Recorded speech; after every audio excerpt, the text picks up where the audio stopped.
Binabati kita, aking kapatid, kay Hesu Kristo. Kapatid, nasaan ka man ngayon?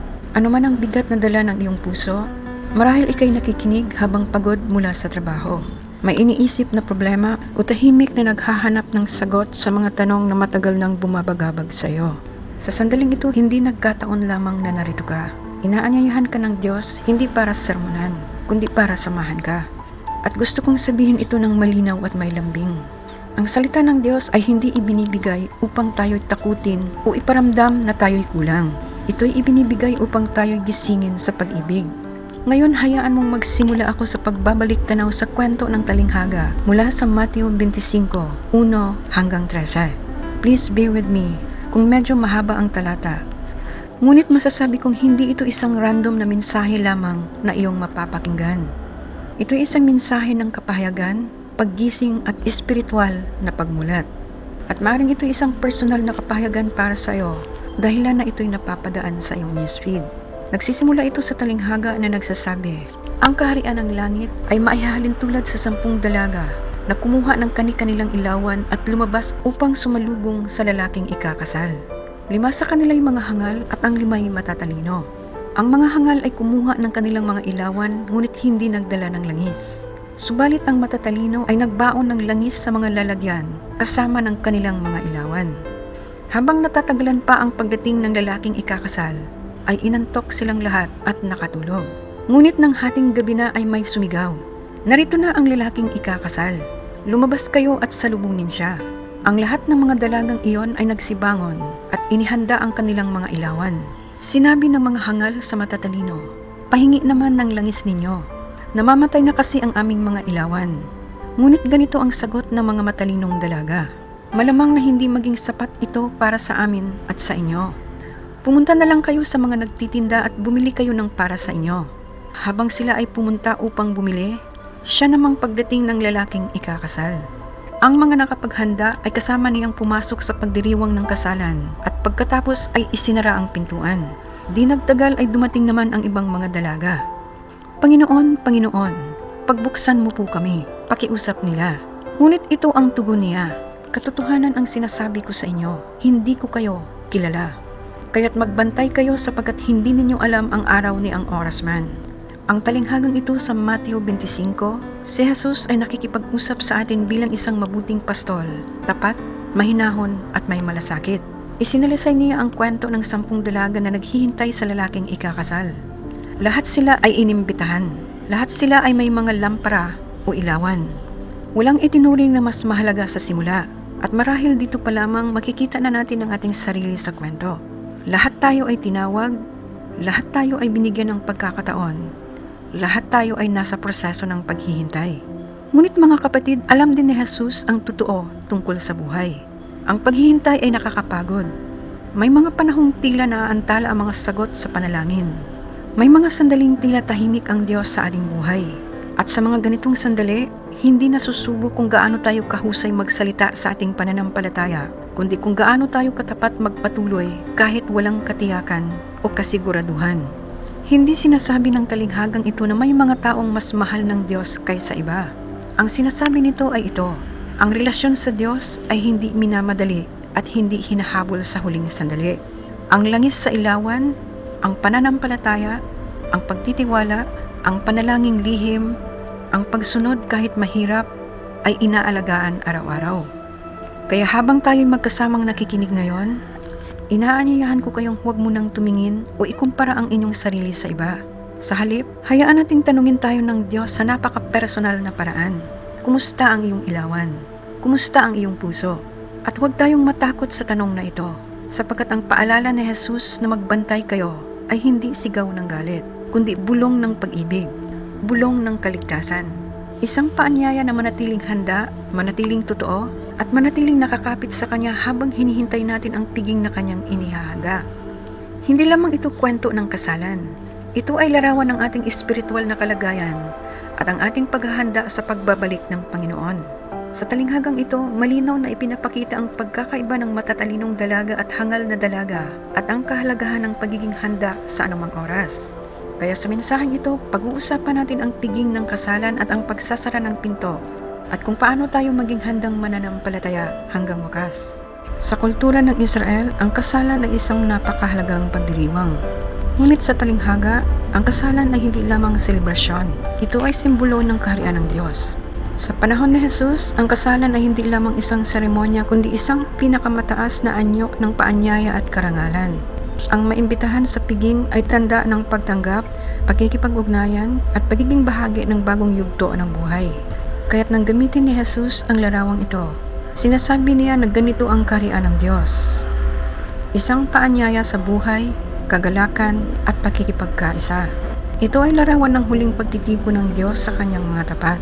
Ito ang araw ng kagalakan kung saan ang mga matapat ay papasok sa masaganang presensya ng Diyos. Ito ang kaganapan ng ating kaligtasan. Ang araw na ang lahat ng pangako ng Diyos ay ganap ng matutupad. Ito ang sandaling ang mga nananalig ay papasok sa presensya ng Diyos, hindi bilang bisita, kundi bilang pamilya. Hindi ito gantimpala ng gawa, kundi bunga ng pananampalatayang nananatili. Ito ang buhay na walang hanggan. Hindi lamang walang katapusang oras, kundi walang hanggang pakikipamuhay kasama ang Diyos. Ang kasalan ay larawan ng malalim na relasyon, tipan, pag-ibig at pag-asa. Kapag tayo ay pumasok sa piging ng kasalang ito, tayo ay pumapasok sa ganap na pakikipagkaisa sa Diyos. Ang kasalan ay hindi lamang tungkol sa pagpasok sa langit, kundi pagpasok sa isang relasyon. Isang tipan ng pag-ibig, katapatan at pag-aari. Ang kaligtasan ay hindi lamang tumutukoy sa pagiging ligtas mula sa impyerno, kundi dahil nakilala at minahal ng Diyos. Ang piging ay simbolo ng ganap na pakikipag-isa, kung saan wala ng hadlang sa pagitan ng Diyos at ng kanyang bayan. Ang pagpasok sa piging ay simbolo ng gantimpala sa mga nanatiling handa, nanalig at hindi bumitiw hanggang sa wakas.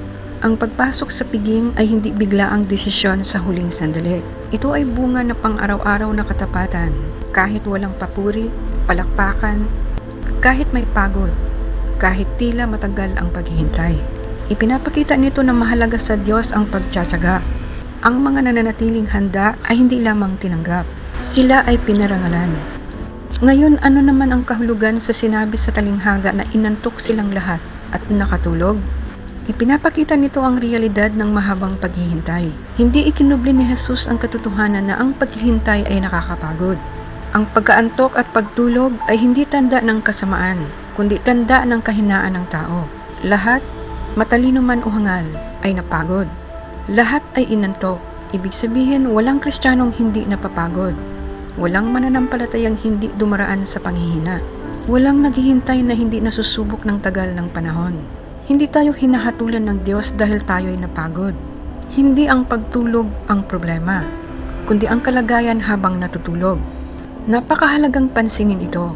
Pareho silang nakatulog, ngunit magkaiba ang kanilang paghahanda.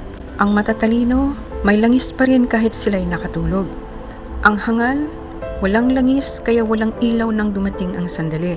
Ibig sabihin nito, hindi kasalanan ang mapagod, ngunit delikado ang mapagod ng hindi handa. Kaya ang tanong ay hindi, ikaw ba'y napagod? Kundi, habang ika'y napapagod, ano ang laman ng iyong ilawan? Ang pagtulog ay larawan ng mga panahong tila tahimik ang Diyos. Ang pagkaantala ng lalaking ikakasal ay sumasalamin sa mga panahong tila hindi sinasagot ang panalangin. Tila hindi dumarating ang hinihintay na pagbabago. At tila tahimik ang Diyos. Sa ganitong mga panahon, ang pananampalataya ay hindi nasusukat sa emosyon, kundi sa katapatan sa paghahanda. Sinasabi nitong ang mga matatalino ay hindi mas gising, kundi sila ay mas handa. Ang tunay na pagsubok ay nang dumating ang hating gabi. Hindi habang sila'y gising ay sinusubok ang lahat, kundi nang sila'y ginising. Ngayon, ano naman ang simbolo sa sinasabi ng talinghaga na sa hating gabi ay may sumigaw? Ang hating gabi ay larawan ng biglaang sandali, hindi inaasahang oras at panahong wala ng pagkakataong maghanda. At dito nahayag ang kaibahan. Ang may langis, handa kahit kagigising pa lamang. Ang walang langis, huli na ang lahat sa kanila.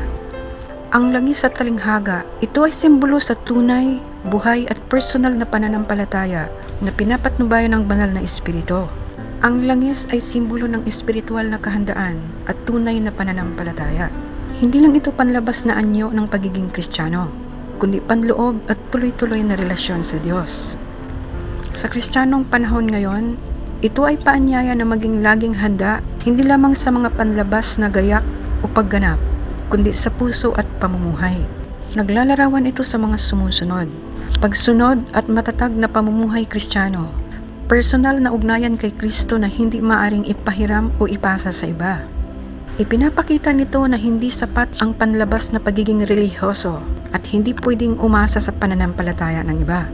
Sa kasalukuyan, ang langis ay makikita sa tunay na pamumuhay Kristiyano. Di lang sa pagsisimba, kundi pamumuhay ayon sa kalooban ng Diyos araw-araw.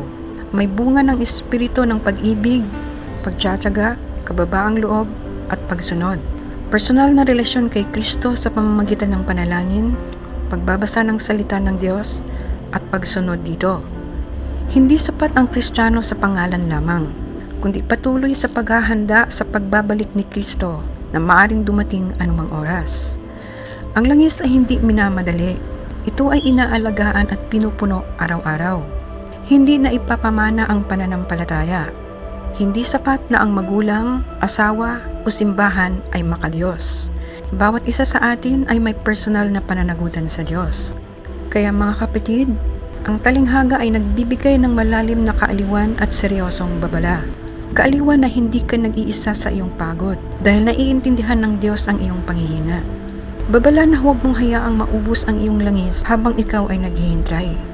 Dahil maari kang mapagod, maari kang manghina, maari kang makatulog sa espiritual na pakiramdam, ngunit siguraduhin mong may langis ang iyong ilawan. Kaya ito ang isang tahimik na tanong para sa ating sarili. Habang ang Panginoon ay tila natatagalan sa kanyang pagdating, ako ba'y patuloy na nag-aalaga ng aking relasyon sa Diyos? O ako'y kampante dahil nandiyan pa naman ang bukas? Sapagkat darating ang sandali na hindi na mahalaga kung gaano tayo katagal naghintay. Ang mahalaga ay kung tayo ba'y handa nang siya'y dumating. Ngayon, paano mailarawan ang pagkakaiwan ng mga hangal na dalaga sa talinghaga? Hindi sila naiwan dahil sila'y masama. Hindi rin sila tinanggihan dahil sila'y masama, kundi dahil sila'y hindi handa. Madalas silang ilawan na tumutukoy sa kanilang panlabas na anyo ng pananampalataya. Kaya ang simbolo ng ilaw na kanilang ipinapakita ay hindi tunay. Wala silang langis na magpapanatili ng apoy kapag dumating ang gabi. Ito ay babala laban sa panlabas na Kristyanismo na walang panloob na buhay. At marami ngayon ang may relihiyon, may anyo ng pagkamakadiyos, may tradisyon, ngunit walang tunay na apoy, walang tunay na relasyon sa Diyos. Ang langis ay sumisimbolo sa lahat ng hindi nakikita ng pisikal na mata, ngunit mahalaga kung saan tumutukoy sa presensya ng banal na espiritu, personal na relasyon sa Diyos, pagsunod, kabanalan at pagtsatsaga. Hindi ito nahihiram, hindi ito naipapasa, dahil ang pananampalataya ay personal. Kaya ang tanong, may laman ba ang iyong ilawan kapag walang nakakakita? Tandaan na ang sukatan sa harapan ng Diyos ay hindi panlabas na mga pagganap, kundi kung ano ang iyong ginagawa sa pribadong buhay na maaring iniiwasan mong makita sa publiko. Ngayon, ano naman ang ibig sabihin sa talinghaga na inaakala nilang marami pang oras? Ito ang tinatawag na delikadong pagpapaliban. Iniisip nilang pwede silang humabol, pwede pang bukas, pwede pang mamaya. Marami ring Kristiyano ang ganito. Maglilingkod ako kapag okay na ang buhay ko. Magpapakatapat ako kapag may oras na ako. Bukas na lang ako magsisisi. Ngunit ang talinghaga ay malinaw. Hindi lahat ng oras ay magtatagal. Ang isyu ng mga hangal na dalaga ay hindi pagtanggi, kundi pagpapaliban. Inaakala nilang pwede pa bukas. Ngunit ang pagpapaliban sa Diyos ay tahimik na anyo ng pagsuway. Dahil ang mensahe ni Jesus ay malinaw. Ang oras ng biyaya ay mahalaga, ngunit hindi ito walang hanggan. Ano naman ang kahulugan ng sinasabi ng talinghaga tungkol sa pagsasara ng pinto para sa mga hangal na dalaga? Ito ay naglalarawan sa panahon ng paghuhukom. Sinabi sa talinghaga na nang dumating ang lalaking ikakasal, pumasok ang mga handa. Dumating ang mga huling itinuring na mga hangal o hindi handa na mga dalaga, ngunit sarado na ang pinto. Ibig sabihin nito na tapos na ang panahon ng pagsisisi. Tapos na ang panahon ng pagpapatawad. Tapos na ang pagbibigay ng pagkakataon para maghanda. Ito ay larawan ng huling paghuhukom, kung saan ang handa ay papasok at ang hindi handa ay maiiwan. Ang pagsasara ng pinto ay hindi biglaang kalupitan. kundi bunga ng napabayaang pagkakataon. At dumating ang sandali na ang desisyon ay tapos na. Ang larawan ng huling paghuhukom na ito ay hindi upang manakot, kundi upang ipakita na ang ating mga choices o pagpili ngayon ay may pangwalang hanggang kahihinatnan. Ngayon, ano naman ang ibig ipakahulugan sa sinasabi ng talinghaga na hindi ko kayo kilala? Ito ay naglalarawan sa isang malungkot na hatol. Hindi nito sinabi, hindi ko kayo nakita, kundi hindi ko kayo nakikilala. Ibig sabihin na walang relasyon sa Kanya. May anyo sila ng kabanalan, ngunit walang puso. Alam nila ang tungkol sa Diyos, ngunit hindi sila nakikilala ng Diyos. Maaring alam nila ang tungkol sa Diyos, ngunit hindi talaga niya siya nakasama. May relihiyon, ngunit walang ugnayan, walang relasyon. At ito ang pinakamalungkot na uri ng pagkawalay. Ang aral na ito para sa atin ay upang maging kagaya ng mga matatalinong dalaga. Ang mga matatalinong dalaga ay hindi perpekto, subalit sila'y handa. Sila ay may langis, may apoy, at may buhay. Kaya mahalagang manatiling puspos ng banal na espiritu. Hindi sapat ang titulo at relihiyon. Kailangan natin ang kapangyarihan at presensya ng banal na espiritu at mamuhay sa pagsunod at kabanalan. Ang buhay na walang paghahanda ay buhay na walang direksyon. Ang paghahanda ay nakikita sa araw-araw na pamumuhay. Malinaw na sinabi ni Jesus na maging mapagmatsyag at tapat hanggang wakas. Dahil ang tunay na Kristiyano ay hindi lamang nagsisimula. Nagtatapos siya sa katapatan. Ang pananampalataya ay hindi kagaya ng mabilis na takbo o kagaya ng maikling yugto ng trabaho. Ito ay kagaya ng maraton. Mahaba-habang takbuhan, isang karera ng mahabang distansya. At bilang konklusyon, ang piging ng kasalan ay bukas pa, ngunit hindi ito habang panahon. Ang piging ng kasalan ay larawan ng kagalakan na inihanda para sa mga tapat. Huwag nating sayangin ang pagkakataon. Ngayon ay panahon ng biyaya. Ngayon ay bukas pa ang pinto. Ngayon tayo tinawag ng Diyos. Ngunit darating ang sandali na magsasara ang pinto. Kaya ang tanong, handa ka ba? May langis ba ang iyong ilawan? Buhay ba ang iyong relasyon sa Diyos? At ito ang isang hamon para sa ating lahat. Kung babalik ngayon ang Panginoon, matatagpuan ka ba niyang handa o kabilang sa mga naiwan? Kapatid, ang piging ng kasalan ay larawan ng kagalakang inihanda ng Diyos para sa kanyang mga anak. Hindi ito gantimpala ng perpekto, kundi handog sa mga tapat. Yaong patuloy na naghihintay, patuloy na umaasa, at patuloy na nagmamahal. Ang langis sa ating mga ilawan ay hindi mahihiram sa huling sandali. Ito ay unti-unting napupuno sa araw-araw na panalangin, sa tahimik na pagsunod, sa pagpapatawad na mahirap ibigay, at sa pananalig na pinipiling manatili kahit may dilim. Kaya habang may oras pa, habang bukas pa ang pintuan ng biyaya, pakinggan natin ang paanyaya ng Panginoon. Hindi upang tayo'y mangamba, kundi upang tayo'y magising. Sapagkat ang paghahanda ay hindi lamang para sa wakas, kundi para sa bawat araw na ipinagkakaloob sa atin. At sa puntong ito, hinihiling ko na samahan mo ako sa isang panalangin. Mapagmahal naming Ama, sa katahimikan ng sandaling ito, lumalapit kami sa iyo ng may kapakumbabaang puso.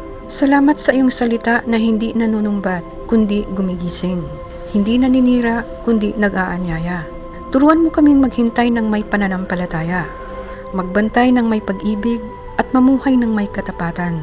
Punuin mo ang aming mga ilawan ng langis ng iyong espiritu, upang sa gitna ng dilim ang aming mga buhay ay patuloy na magliwanag. Kung kami man ay napagod, palakasin mo kami. Kung kami man ay nalibang, ibalik mo ang aming paningin sa iyo. At kung dumating ang oras ng iyong pagdating, naway masalubong ka namin ng may kagalakan, hindi sa takot. Panginoon, salamat sa iyong salita. Naway maging tulad kami ng matatalinong dalagang handa at puspos ng iyong espiritu. Linisin mo ang aming puso. Pag-alabin mo ang aming pananampalataya at ihanda mo kami sa iyong pagbabalik. Ito ang aming dalangin sa walang kapantay at nag-iisang pangalan ni Jesus. Amen and Amen. Kapatid, kung ang mensaheng ito ay umantig sa iyong espiritu, kung sa pakiramdam mo ay inaanyayahan ka ng Diyos na maging handa, mapagmatsyag, at patuloy na lumago sa iyong paglakad kay Jesus, inaanyayahan kitang manatili at mag-subscribe sa channel na ito. Ang Whispers of Redemption ay hindi para sa mga perpektong Kristiyano, kundi para sa mga pusong handang magpakumbaba, magising, magbantay at mamunga. Isa itong online ministry na naglalakbay kasama mo sa pagninilay, sa pagtuturo, at sa araw-araw na espiritual na paglago. Kung hinahanap mo ang isang tahimik na paalala ng katotohanan, isang tinig na mag-aakay pabalik sa apoy, at isang komunidad na sabay-sabay naghahanda sa biyaya ng Diyos, malugod kang tinatanggap, at sama-sama tayong magbantay hanggang sa siya'y dumating.